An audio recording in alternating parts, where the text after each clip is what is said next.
Cool, parfait. Fait qu'on est parti, on est live. Salut Alexandre, Salut, monsieur. ça va bien? Ça va très, très bien. Un bon matin ensoleillé, là, on s'en plaindra pas. Oui, exact. C'est vrai. Il fait un peu froid, mais écoute, il fait ça beau. Fait qu'écoute, comme on disait offline, si on veut, merci de participer merci de te porter volontaire à participer à mes expériences de vidéo live.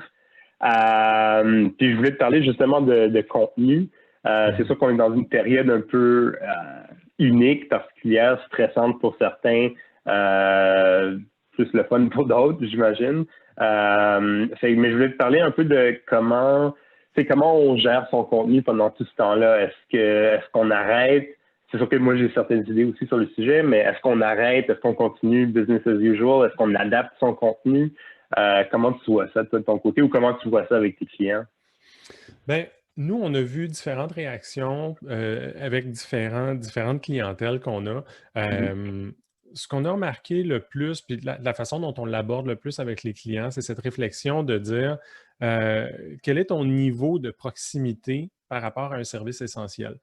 Si tu es un Mhm. service essentiel, tu ne peux pas vraiment arrêter.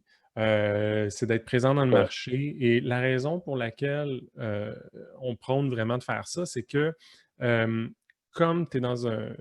Si tu te retrouves à travailler pour une marque qui est un service essentiel en alimentation ou autre, je veux dire, l'alimentation est un bon exemple, de tout Mhm. arrêter, ouvre la porte et laisse le champ libre aux compétiteurs d'être là, parce qu'eux Oui. vont continuer de fonctionner aussi. Donc, c'est sûr Mhm. qu'il y a un enjeu après ça interne au niveau de la haute direction, puis différents échanges qui vont se faire, à savoir, OK, qu'est-ce qu'on fait? Est-ce qu'on met d'abord nos employés en sécurité? Est-ce qu'on se concentre sur la chaîne d'approvisionnement? Comment on va gérer ça? Mais chose sûre, ce qu'on préconise le plus, c'est de ne pas complètement arrêter, tout particulièrement, entre autres, sur les réseaux sociaux aussi, mais même Mhm. dans ce qui va être envoyé aux consommateurs.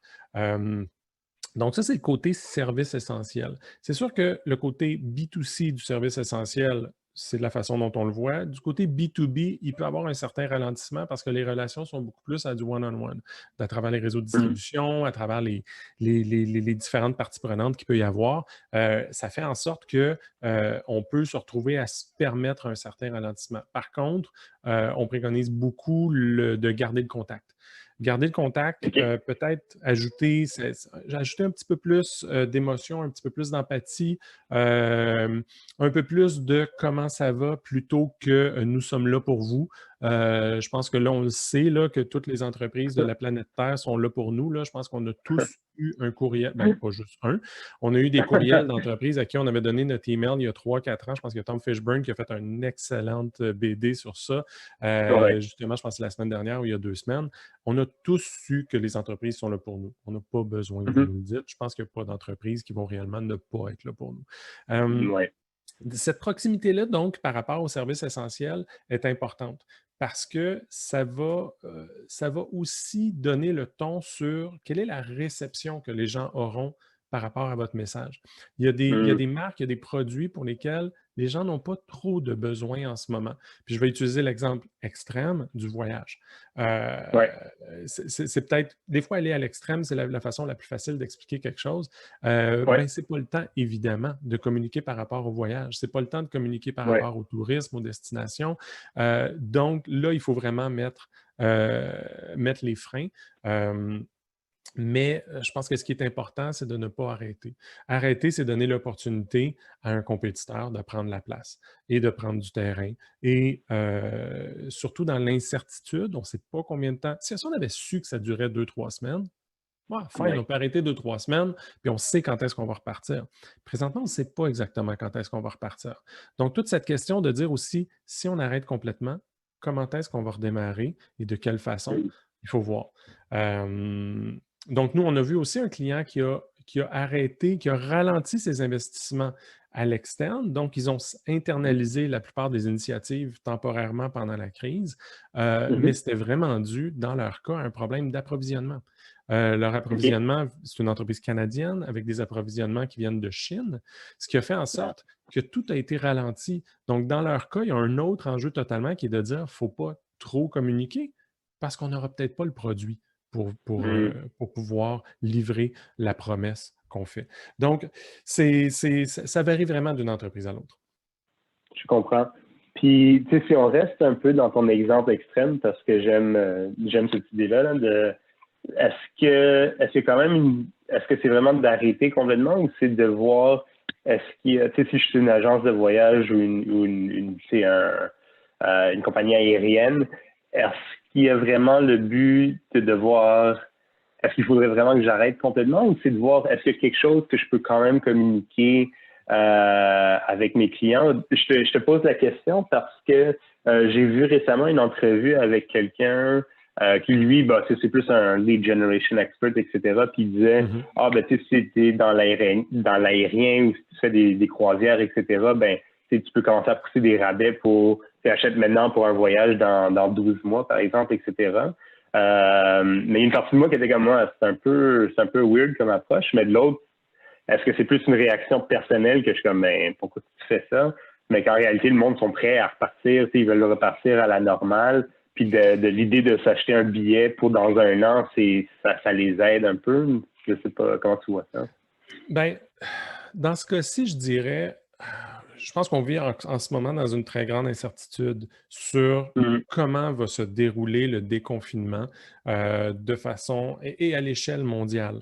Euh, mm, je voyais un article ce matin, je me souviens plus si c'était John Hopkins ou si c'était Harvard qui évaluait que, par exemple, la distanciation sociale va peut-être durer jusqu'en 2022. mm, C'est loin 2022. Donc, comment est-ce que va s'opérer justement toute l'exécution, le déconfinement et le redémarrage de l'industrie touristique? On ne le sait pas. Donc, pendant la mhm, période d'incertitude, à un certain moment, on pourra offrir des voyages pour dans 12 mois. Pour le moment, je ne suis même pas sûr que dans 12 mois, un, est-ce qu'on va avoir le goût? Et deux, est-ce que ça va même être possible d'aller partout? On va pouvoir voyager, mais on ne pourra peut-être pas aller partout dans le monde nécessairement.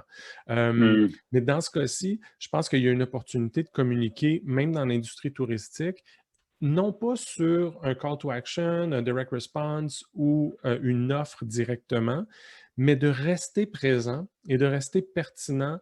Puis si je prends l'industrie touristique et non pas du voyage qui inclurait le voyage d'affaires, mais ouais, de rester beaucoup plus sur le rêve. Donc, on a eu mm, des bons souvenirs avec des Air Transat, des Air Canada, des voyagistes et autres. On a créé et vécu des bons souvenirs. Pourquoi on ne se remémore pas ça et pourquoi on ne mm, crée pas cette espèce d'attente-là pour le futur, sans pouvoir réellement offrir? Par contre, ce qu'on va peut-être pouvoir faire, puis là, on tombe plus dans l'aspect tactique, beaucoup plus terrain, c'est de voir, d'utiliser cette opportunité-là de pousser des contenus plus inspirationnels, slash souvenirs et tout, si on reste dans le voyage, pour créer mhm, nos audiences. Créer nos audiences ouais, qu'on va pouvoir utiliser dans 6 mois, 9 mois, 12 mois, si on les entretient comme il faut, comme étant, ah, là, on vient de détecter un pool de gens qui veulent aller dans le sud, on vient de détecter un pool de gens qui sont plus sur euh, l'Europe, sur l'Asie, et de mm. préparer justement la phase 2. Donc, d'utiliser le contenu pour créer ces bassins d'audience-là.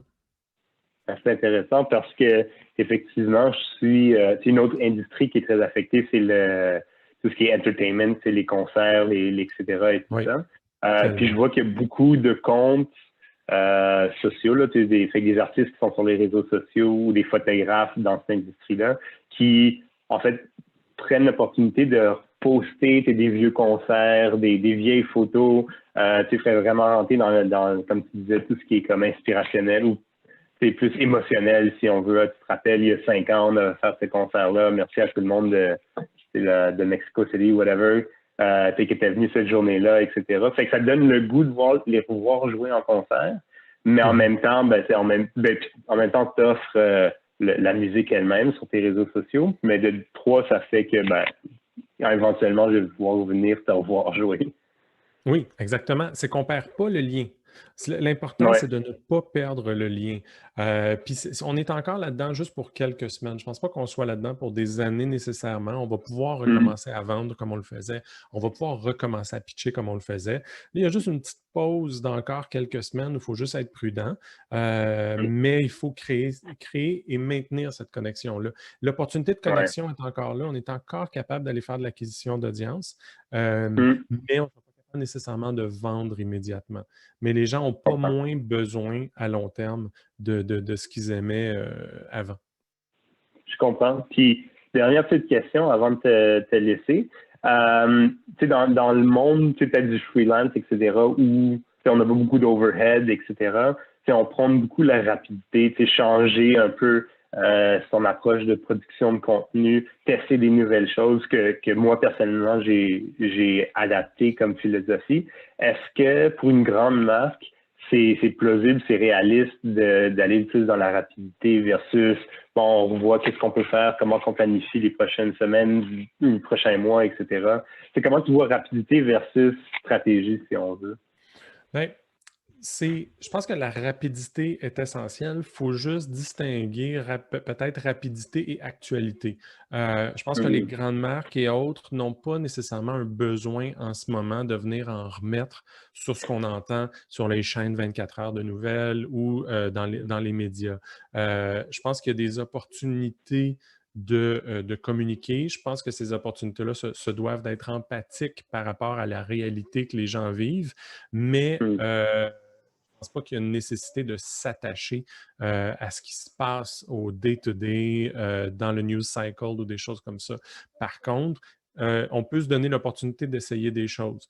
Peut-être, ça va dépendre de la mentalité de l'entreprise, la mentalité des équipes. Est-ce que c'est le moment d'essayer des choses ou est-ce que c'est le moment de revenir back to basics puis faire des choses, puis de garder le moteur puis de garder le bateau là, dans la même direction? Je pense que ça dépend de la mentalité des équipes. Cool. Super. Ben, écoute, merci beaucoup. On se referait ça bientôt. Très bientôt, ça va me faire plaisir. Parfait, merci. Écoute, j'arrête l'enregistrement.